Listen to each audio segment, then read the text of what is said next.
जो इस लोक में दूसरे का मांस खाते हैं, बहुत सावधानी से, दुर्गति होती, पक्का दुर्गति होती। ये मांस खाने वाले ध्यान से सुन ले, पूर्व में जो किसी भी पशु का मांस खाते हैं उनको तो पहले नरक का दंड मिलेगा, फिर वही पशु बनेंगे, वैसे काटे जाएंगे। और जो ज्यादा पशुओं का मांस काट के खाते हैं तो उनके घर में घटना भी हो जाती है, कोई न कोई विनाशकारी घटना घटेगी। पूज्य श्री भाईजी महाराज हनुमान प्रसाद पोद्दार जी ने एक प्रसंग में बताया कि एक परिवार था जो बकरा और मुर्गी इनको घर में लाता और काट करके खाता। उनके 3 बालक थे, एक 4 महीने का था, एक 3-4 साल का था और एक 12 वर्ष का था।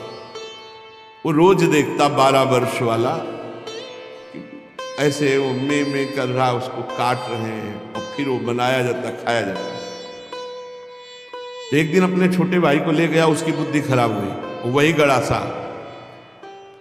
और उसने कहा चलो खेलते हैं, पापा जैसे काटते हैं ना मुर्गी वैसे खेलते हैं। तो छोटा 3-4 साल का था, उसने हाँ छत में ले गया और चढ़ बैठा, जैसे चढ़ के बकरे के ऊपर मुर्गी के ऊपर, और बस वो काट डाला।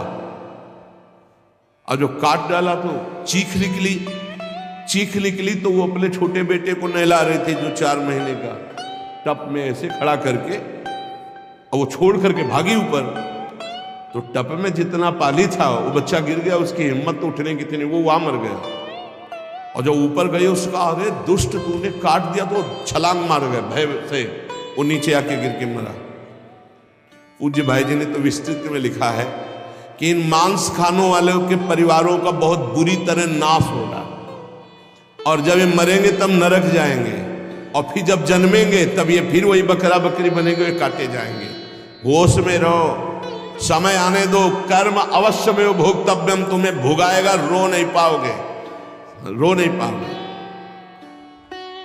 एक आगरे से आते थे तो उनसे उनका नाम मुश्किल है छोड़ पाना, बड़ी मतलब एक जैसे होता है ना एक रंगबाजी से, आपका आदेश तो सीख मुश्किल है छोड़ पाना। बढ़िया स्वर्णिम उसकी पट्टे की घड़ी और बढ़िया नक्शे से, हर दांत बता रहे थे कि हर समय पान खाते रहते हैं। 2-3 महीने में झांझरी फिर गई थी। कैसे? कैंसर डॉक्टर ने बता दिया, मुश्किल है अब छोड़ना, शरीर छूटेगा। मर गया, मुश्किल है तो शरीर ही छूट जाएगा। इसका शरीर छूटना तो मुश्किल नहीं है, क्योंकि मरण धर्मा शरीर है। होश में पूरा परिवार नष्ट हो गया। जो यहां दूसरों के मांस को खाते हैं तो बड़े बड़े हाथियों से उनको पहले कुचलाया जाता है, चिरवाया जाता है, फिर कोल्हू में पेरा जाता है। बढ़िया आनंद लो। यहां जो कर रहे हो इसका बहुत लंबा हिसाब होगा। लोग सोचते हैं कि ये गप है, 5 मिनट में हिंसा की आजीवन कारावास, लाखों जुर्माना। तुम्हें यहीं से अनुमान लगा लो, यहां तो बहुत छोटा हिसाब किताब है, वो तो अनंत ब्रह्मांडों का हिसाब किताब है। आप विद्धास्तु यैर्वेदा वन्यास्य हिताग्नि भी ता इमे शैल श्रृंगाग्रात पात्यंदे था पुनः पुनः। जो अपने पूर्वजों को पिंडदान नहीं देता, हवन नहीं करता, शास्त्र मर्यादा के अनुसार नहीं चलता, जो बिना पाणी ग्रहण किए व्यभिचार करता घूमता रहता है, ऐसों को बड़े बड़े ऊंचे पर्वत से नीचे खोपड़ी के बल फेंका जाता है। और जब नीचे गिरता है तो बड़ी बड़ी विषैली चींटियां चिपक जाती हैं और काटती हैं। अब और सावधानी की बात, जो पापी पुरुष के द्वारा दिया हुआ दान लेता है, स्वीकार करता है, पापी होश में ये रुपए की गड्डी नरक पहुंचा देगी, जो पापी पुरुषों द्वारा दिया हुआ दान लेते हैं, चाहे वो यज्ञ कराने के लिए, चाहे वो किसी भी कार्य के लिए, उन मनुष्यों को पत्थर के भवन में छोटे से गैसील, बिल्कुल गैस ऐसी जहरीली, उसमें कीड़े की तरह उन्हें बंद कर दिया जाता, बाहर से कोई वायु नहीं, बंद। अब कितने हजार वर्ष, कितनी घबराहट है। अब सोचो, पत्थर के छोटे छोटे ऐसे भवन, उनमें गैस भरी हुई जहरीली, उसमें बंद कर दिया गया। दशांश लिया जाता धर्मात्मा पुरुष का, दशांश दान है धर्मात्मा पुरुष का, 100 मेहनत से कमाए। अब अगर तुम 10 रुपये दान कर दोगे तो बहुत बड़ी बात हो जाए। एक गरीब आदमी बड़ी मेहनत से अपना पेट पालता था, तो ये किसी व्यापारियों के संग में था। तो सब व्यापारी बड़े बड़े अपने अच्छे पदार्थ भोजन को, वो खिचड़ी लाया था घर से, कहीं यात्रा में था, उसका नाम भोला भी था। भोला एक किसान आदमी, तो अपनी थाल में रख के पानी भरने के लिए गया, इतने में कुत्ता आ गया। एक कुत्ता खा, वो दूर बैठा, कुत्ते को खा गया। सब व्यापारी उसका मजाक उड़ा रहे थे। फिर अपनी थाल ली, मांझ करके रख दिया, और जो जल था उसी को पी लिया। रास्ते में जा रहे थे, एक भयानक ब्रह्म राक्षस प्रकट हुआ। अलग अलग कोटि के प्रेत भी होते हैं, अब तो सबके होश उड़ गए। भोला एकदम सीधा आदमी था। ब्रह्म राक्षस ने कहा सबको मार देंगे व्यापारी। तो भोला ने कहा शुरुआत हमसे करो। तो उनका तुम्हारे ऊपर तो हाथ नहीं उठा सकते। क्यों? क्योंकि तुमने कभी बेईमानी नहीं की, धर्म से कमाए हो, और आज तुमने इतना बड़ा पुण्य किया कि भूखे थे, अपनी मेहनत की कमाई की खिचड़ी कुत्ते को खाने दिया। अगर वो पुण्य मुझे दे दो तो मैं ब्रह्म राक्षस योनि से मुक्त हो जाऊं, किसी को नहीं दंड दूंगा। तो उसने कहा कैसे दे दूं? बोले संकल्प करो कि आज की खिचड़ी जो कुत्ते ने पाई, उसका जो पुण्य हुआ मैं तुम्हें देता हूं, मैं अभी मुक्त हो जाऊंगा, नहीं सबको मार दूंगा इन व्यापारियों। धर्म की कमाई का छोटा सा भी दान वो भगवान की भी प्राप्ति करा सकता है। दशांश धर्म के दान को कहा गया है, मेहनत की कमाई का फिर दशांश दान कहा गया। पाप कहीं दान नहीं होता, पाप कहीं दान नहीं होता, उसका विधान फिर ब्रह्म ऋषि बताते हैं कि आज तक किया, अब कभी पाप नहीं करेंगे, अब क्या करें, तो फिर उसका विधान वो बता देते हैं। ऐसा नहीं कि पाप करते जाओ, दशांश देते जाओ तो बुद्धि भ्रष्ट होती चली जाएगी। जो ये बहुत बड़ा अपराध है, उपकार करने वाले का अपकार कर देता है। कृतज्ञता, कृतज्ञ होना चाहिए। आपके लिए किसी ने उपकार किया, आपको आपका हित किया, आपके संकट में सहयोग किया, तो जीवन भर वो जब दृष्टि में आ जाए तो थोड़ा कृतज्ञ होना चाहिए। ऐसा नहीं कि उसका अपकार कर दो। जैसे गुरुदेव ने मंत्र दिया, उपासना दी, तुम्हारा उपकार किया। खोटी बुद्धि वाला जो कृतज्ञ नहीं रहता, उसको यहां तप्त कुंभ नामक नरक में गिराया जाता है। ये बहुत दुख देने वाला है, ताप ही ताप। और इसमें 80 पत्रवन नरक में जैसे तलवारें हैं, ऐसे किनारे किनारे तलवारें हैं। जिधर ये होता उधर तलवार घुसती, बार बार इसको पीड़ा होती है। फिर उसे अगले कालसूत्र नामक नरक में डाला जाता है। विश्वासघाती, गुरुद्रोही, मित्रद्रोही, इनका उद्धार बहुत मुश्किल होता है। ये यहां नरक में भोग करके भी जब जन्म लेते हैं तो कोढ़ी, दुष्ट स्वभाव वाले, सर्प आदि ऐसी योनियों को प्राप्त होते हैं। यहां जो किसी का सोना चुरा लेते हैं, यहां जो शराब पीते हैं, उन महापापियों को यहां लाया जाता है, और जो शराब पीते हुए गला हुआ लोहा उनको पिलाया जाता है। ए भैया, शराबी जो पिए हो तो बंद कर दे आज से, नहीं आगे इंतजाम कुछ और है। हाँ, जलता हुआ लोहा पिघलता हुआ पिलाया जाएगा, मरोगे है नहीं, बहुत होश में। स्वर्ण की चोरी करने वाले को वैसे ही स्वर्णिम आग के ऊपर फेंक दिया जाता है घुनों से।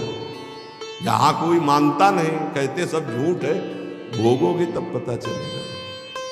और ऐसे लोग जब नरक से लौटते हैं तो उनको यहां भारी भारी घृणित बीमारियों से पीड़ित होना पड़ता है। राजन, जो नीच अपवित्र पापी पुरुष है, वो जब दूसरों से दान लेता है तो नरक में जो बताया गया वो भोग भोगता है, यहां जन्म लेता है गधे का, गधा बनता है। दो ही देखते रहो आराम से। किसको? जो पतितों से पापियों से दान लेता है वो न ऊपर तो सुना दंड, और जब मृत्यु लोक में जन्मेगा तो वो गधा बनेगा। चाहे कोई भी हो, तैयार रहो पीठ मजबूत करके ढोने के लिए भार। जो अधिकारी नहीं है, पतित है, उससे जो पैसे के बल से पूजा करवाता, यज्ञ करवाता है, उस द्विज को जब नरक जाके पहले भोगेगा और फिर लौटेगा तो विष्ठा का कीड़ा होना पड़ेगा। जो पैसे के बल से पतितों को भी आओ पूजा कर ले, आओ यज्ञ करवा देते हैं तुम्हारी, नहीं, पहले जजमान का परीक्षण होता है, अधिकार होता है। ऐसे द्विज को नरक से लौटने पर विष्ठा का कीड़ा होना पड़ता है। जो अपने गुरुदेव के साथ छल करता है, अहंकार करता है, कपट करता है, उसे पागल कुत्ते की योनि मिलती है। उसे नरक भोगने के बाद पागल कुत्ते की योनि मिलती है।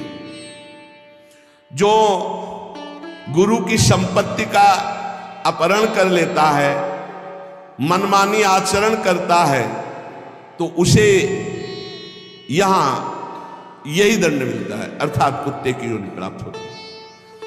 जो अपने माता पिता वयोवृद्ध का अपमान करता है, कटुवचन करता है, उसे यहां पक्षी की योनि प्राप्त होती है, जो बीमार रहता है हर समय, पक्षी, कष्ट से युक्त पक्षी की योनि। जो अपनी भाई की स्त्री का गलत भाव, तो वो कछुए की योनि प्राप्त होता है, बड़ा कष्ट में जीवन उसका व्यतीत होता है। जो यहां अपने मालिक के साथ दगाबाजी कर देता है, वो बंदर की योनि को प्राप्त होता है। जो दूसरे की धरोहर हड़प लेता है तो नरक भोगने के बाद वो नाली में कीड़ा बन करके रेंगता है।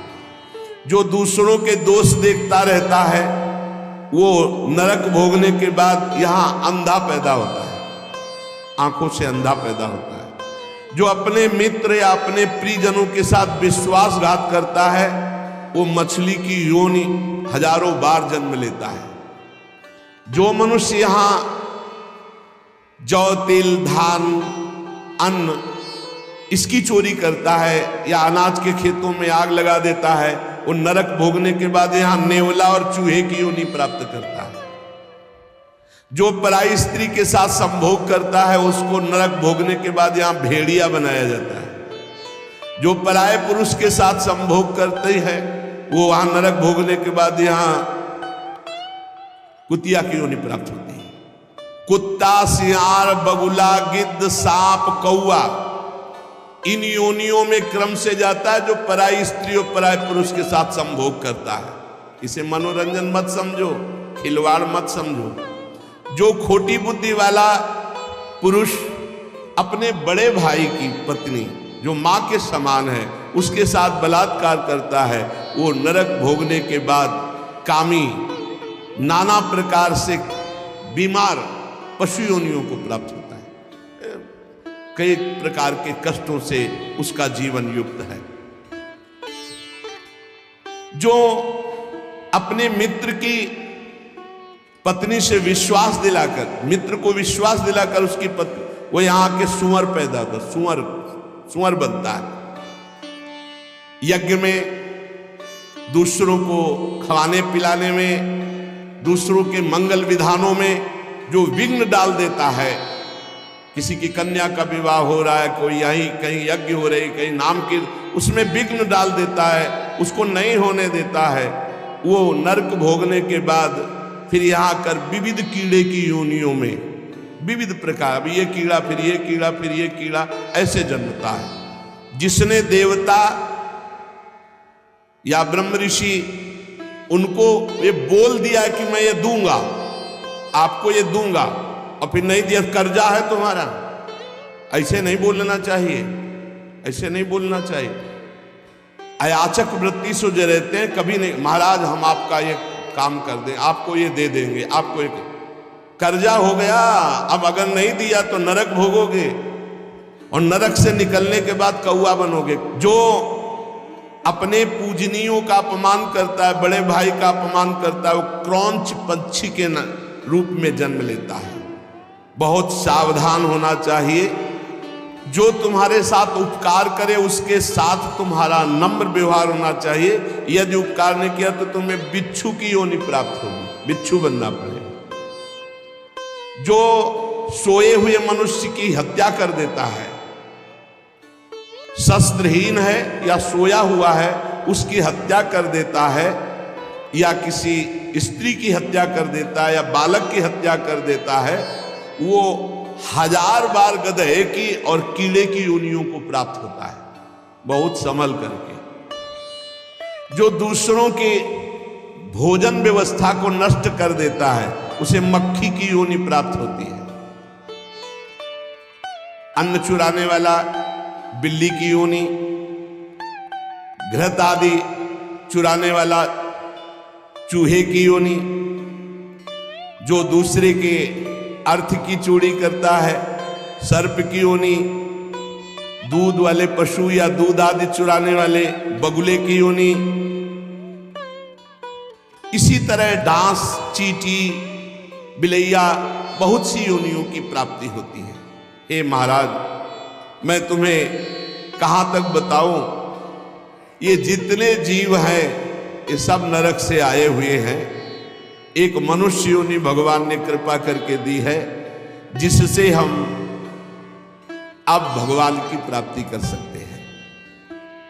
जब कोई जैसे कर्म करता है उसको दंड मिलता है। तो सुमति जी ने कहा पूरे जीवन का पता कैसे चलता है? पूरे जीवन का पता कैसे चलता है कि जब से पैदा हुआ तब से मरने तक इसने ये पाप किए, ऐसे ऐसे पाप किए? उसका क्या प्रमाण आपके पास होता है जिससे आप उसको दंड देते हैं? तो उन्होंने कहा कि हमारे यहां एक बहुत बड़े लेखक हैं चित्रगुप्त जी, और सबके यहां विराजमान, सबके पास विराजमान। चित्रगुप्त जी सब रूपों में विराजमान, सबके पास विराजमान, बड़ा भागवतिक सिस्टम है। ये चित्रगुप्त जी बड़े सूक्ष्म हैं, ये पूरी फिल्म तैयार करते हैं, केवल लिखा पढ़ी नहीं, पूरी सीन सहित, किस समय किस, और इनकी प्रतिक्रिया को कोई समझ नहीं सकता। ये दैवी शक्ति है चित्रगुप्त जी, इनका चित्रगुप्त नाम रखा गया है। ये प्राणियों की पूरी सीन तैयार करते हैं, लिखित और सीन। ये आपने ऐसे, जैसे महाराज मांडव्य जी जब सूली की नहीं कटी, आपको कई बार सुनाया है, तो यमराज जी के पास गए और उन्होंने कहा कि हमने कौन सा पाप किया जो आपने हमको ऐसी सजा दी? तो कहा देखो, तो उनको दिखाई देने लगा मानस पटल पर कि उन्होंने तितली की गुदा में बंबूल का कांटा डाल के छोड़ दिया था, तो उनकी गुदा में सूली काट दी गई, निकली नहीं। पूरी सीन सहित चित्रगुप्त को, वहां कोई ये नहीं चलेगा कि एक भी बात का धोखा हो गया। ये निरंतर कर्मों को लिखते रहते हैं और मृत्यु के पश्चात यमराज के सामने प्रस्तुत कर देते हैं। अब वो बही कौन है? जिसमें चित्र सहित लिखा हुआ है, मन, तुम्हारे मन में ही है। ये जो आप भजन करते हो ना, बहुत ध्यान से सुनना, जहां आप राधा राधा राधा, तो आपके मन में जलन होती है और सीने शुरू हो जाते निकलना, गंदी गंदी बातें, गंदी कल्पनाएं, गंदा चिंतन, ये सब तुम्हारी बही से डिलीट हो रहा है, यही डिलीट हो रहा है। जितनी बातें निकल रही वो सब भोगनी नहीं पड़ेगी, खत्म होती चली जा रही, बस पकड़ना मत, राधा राधा राधा राधा। बोले कई महीने हो गए वही चल रहा है, तो वही भरा है, चित्रगुप्त ने वही भरा है। अब वो सब खाली हो रहा है। बहुत बढ़िया अवसर, खाली कर डालो पूरा। निर्मल मन जन सो मोहि पावा, मोहि कपट छल छिद्र न भावा। ये चित्रगुप्त जी की बही क्या है? तुम्हारा मन, तुम्हारे मन में ही लिखते हैं और कहीं नहीं। उनका कोई अलग रजिस्टर नहीं है। वही मन जो पापाचरण सोचता है, करता है, उसी में लिख रहे हो। बहुत सुंदर बात है। जो भजन करते हुए निकलते हैं ना, बिल्कुल डिलीट हो रहे हैं। इतना भजन करो, पूरा खाली कर डालो, जीवन मुक्त हो जाओगे। कार्यों का जो भी लेखा जोखा चित्रगुप्त जी लिखते हैं, उसी के अनुसार फल मिलता है। ये चित्रगुप्त जी वास्तव में हमारे अंतर मन में लिख रहे हैं बैठे हुए, जो निरंतर हमारे कार्यों का चित्र सहित लेख कर रहे हैं। गुप्त है, उस रजिस्टर को केवल धर्मराज पढ़ सकते हैं, दूसरा नहीं। और चित्र सहित है, इसलिए उनका नाम है चित्रगुप्त। मन रूपी रजिस्टर को कौन पढ़ सकता है? पूरा अनंत जन्मों का। जिसे सुमति जी कह रहे थे 10,000 वर्ष जन्म का मैं देख रहा हूं, तो देख क्या रहा हूं? उसी में है, तुम्हारी चिप में है, मन रूपी चिप में। इन्हें ईश्वरीय शक्ति प्राप्त है चित्रगुप्त जी को। ये सत्यनिष्ठ, कभी एक भी बात व्यर्थ नहीं लिखते, वही लिखेंगे। किसी का पक्षपात नहीं रखते। ये निष्पक्ष हर कार्य भागवती की ईश्वरीय शक्ति से सुरक्षित होकर लिखते रहते हैं। और उस लेखन को, उस घटना को जैसी हुई है, चित्र सहित अंकित कर देते, चित्र सहित। कोई चित्रगुप्त की लिखी हुई बात में परिवर्तन नहीं हो सकता। तर्क वितर्क, झूठ, किसी भी तरह की अन्य घूस व्यवस्था चित्रगुप्त से नहीं चलती, क्योंकि वो गुप्त है। वो गुप्त है तो कोई तुमसे परिचय नहीं है, वो लिख हो ही रहे बैठे। और उनको कभी शिथिलता नहीं होती कि अब रात्रि हो गई है, सो रहा है, अभी क्या लिखना। नहीं, सोते समय भी तुम्हारी क्या हरकत थी, क्या चिंतन था, क्या था, सब लिखा जाता है, रात दिन का। बाहरी तो पुण्यों को बढ़ा चढ़ा कर दिखाया जाता है, परंतु चित्रगुप्त जी आंतरिक बात लिखते हैं। जैसे आपने बाहरी 1 लाख रुपए अमुक ने दान किए और आपका उद्देश्य था कि मेरा नाम हो जाए, तो वहां लिखा जाएगा व्यर्थ दान, 1 लाख रुपए का, इसका कोई फल नहीं, क्योंकि समाज में तालियां और वाहवाही सुन ली है। चित्रगुप्त जी ने लिख दिया, कुछ लाभ नहीं मिला। और 1 लाख रुपए ऐसे कि कोई जान नहीं पाया। और साधु सेवा, भगवत सेवा, गौ सेवा, चुपचाप, किसी ने नहीं जाना। अब वो लिख दिया गया, ये दान इनका सार्थक है। अरे बहुत नाटक होते डोनेशन लेने के, बहुत नाटक होते। गुप्त दान होगा तो चित्रगुप्त लिखेंगे, नहीं तो जीरो, कोई उसका फल नहीं है। ये जो यश कीर्ति माइक से और जो छपवा देते हैं ना, पेपर में भी निकलवा देते हैं, अब जितने पढ़े वो सब डिलीट होता चला गया उनका पुण्य। यही तो नहीं समझ रहे। यहां जो अधिकार पदों में हैं, जो घूस लेते हैं, वो सब लिखा जा रहा है। ये न समझो कोई है बड़ा अधिकारी, वो ऐसी जगह गिरा के तुम्हें फंसा देगा कि फिर तुम्हारा अधिकार काम नहीं चलेगा। असंख्य क्रियाओं को 1 सेकंड में लिपिबद्ध चित्र सहित कर देते हैं, इतनी बड़ी सामर्थ्य है। असंख्य क्रियाओं को, असंख्य, कितने जीव हैं, असंख्य क्रियाओं को 1 सेकंड में चित्र सहित लिख देते हैं, पूरी सीन सहित। प्राकृतिक यंत्रों के द्वारा इनकी लेखनी नहीं जानी जा सकती।